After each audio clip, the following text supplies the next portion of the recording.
Okay, so I hope you had fun trying to crack this problem. So, of course, the main feature of this position is this lineup of white's bishop against black's king. So it looks like there should be some kind of discovered attack, some kind of discovery with moving the rook that should win for white. But when you actually try different moves, none of them seem to work. So, something like let's say rook f7 trying to win the rook, of course fails to king g8, and the rook is being defended by the king.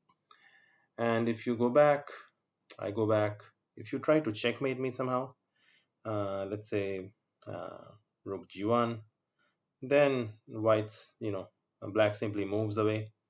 And yeah, seems like there is just uh,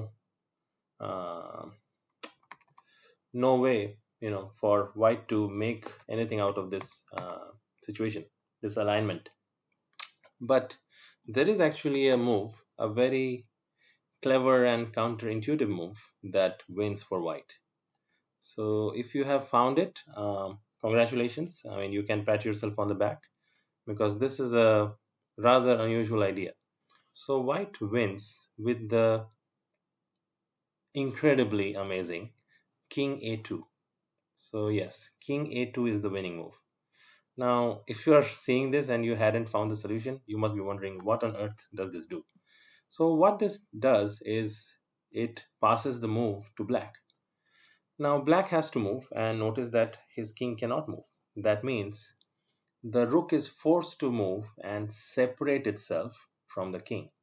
So if I go back and you notice the problem why we could not win the rook was because the rook is too close. The king can come and defend, right? Now after king a2,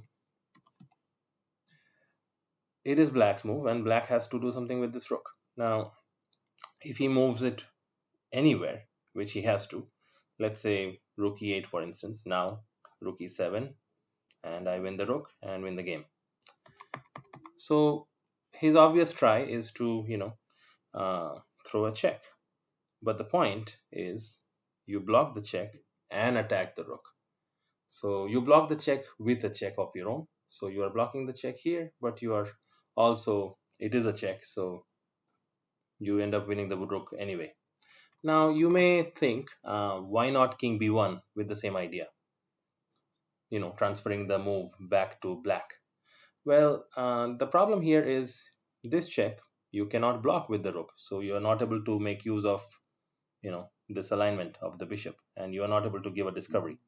And once you move, black comes back, and yeah, now notice that uh, it's white's move again, and black is able to keep the rook close to uh, the king. Yeah. So yeah, I hope you enjoyed that problem.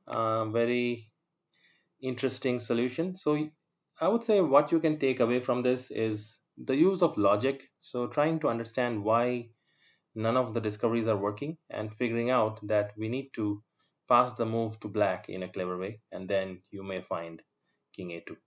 Okay. Okay guys, hopefully you enjoyed the solution, and I will see you in the next video. Bye.